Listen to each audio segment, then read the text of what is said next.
આજકાલ ખોટી જીવનશૈલીના કારણે સ્ત્રીઓમાં માસિક ધર્મ સંબંધિત સમસ્યાઓ જોવા મળે છે, જે પૈકી સ્ત્રીઓમાં પીસીઓડી અને પીસીઓએસ જેવા માસિક સંબંધિત રોગો મોટી સંખ્યામાં જોવા મળે છે. પોલિસ્ટિક ઓવરી સિન્ડ્રોમ એક હોર્મોનલ ડિઝીઝ છે. હોર્મોનલ અસંતુલનને કારણે આ રોગ કોઈપણ સ્ત્રીને થઈ શકે છે. આ સમસ્યા સ્ત્રીના અંડાશયની અંદર ફોલ્લો બનાવવાથી શરૂ થાય છે. આ રોગ 12 વર્ષથી વધુ ઉંમરની કોઈપણ સ્ત્રીઓમાં થઈ શકે છે. તેનો ઉંમર સાથે કોઈ સંબંધ નથી. સિસ્ટ બનાવવાના ઘણા કારણો હોઈ શકે છે અને તે સ્ત્રીને ઘણી રીતે અસર પણ કરે છે. આજકાલ આ સમસ્યા એટલી સામાન્ય છે કે કોઈ પણ ઉંમરની સ્ત્રીઓ તેનાથી પ્રભાવિત થઈ શકે છે.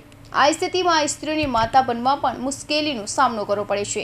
સ્ત્રી ઈચ્છે તો પણ બાળકને જન્મ આપી શકતી નથી, પરંતુ આયુર્વેદમાં તેની સારવાર શક્ય છે. આયુર્વેદમાં આ રોગની મૂળમાંથી નાબૂદ કરવાની સારવાર છે. જો કોઈ સ્ત્રી પીસીઓડીથી પીડિત હોય અને માતૃત્વનું સુખ ઈચ્છતી હોય તો તેને આયુર્વેદ તરફ વળવું જોઈએ. વાસ્તવમાં પીસીઓડી એ માસિક ધર્મ સાથે સંબંધિત સમસ્યા છે. પીસીઓડી એક એવો રોગ છે જેનો ઇલાજ જીવનશૈલીમાં ફેરફાર કરીને કરી શકાય છે. આમાં મોટા ભાગના ડૉક્ટરો મહિલાને આઈવીએફ કરવાની સલાહ આપે છે. એલોપેથીના ડૉક્ટરો માને છે કે આવી સ્થિતિમાં સ્ત્રી માતા બની શકતી નથી. આવી સ્થિતિમાં સ્ત્રીને સમસ્યાઓ વધી જાય છે. આયુર્વેદ સારવારથી આ રોગ નાબૂદ કરી શકાય છે. આ પછી કોઈ પણ સ્ત્રી કુદરતી રીતે ગર્ભધારણ કરી શકે છે.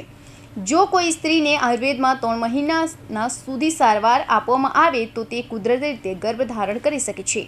આયુર્વેદમાં પંચકર્મ ઉપચાર, આહાર, કસરત અને આયુર્વેદિક દવાઓનો સમાવેશ થાય છે. જો કોઈ સ્ત્રી આયુર્વેદિક પદ્ધતિથી સારવાર લે તો તે સ્વસ્થ બાળકને જન્મ પણ આપી શકે છે. આ માટે મહિલાઓ માટે હંમેશા પોઝિટિવ રહેવું ખૂબ જ જરૂરી માનવામાં આવે છે. Bureau report, Hind TV news, Surat.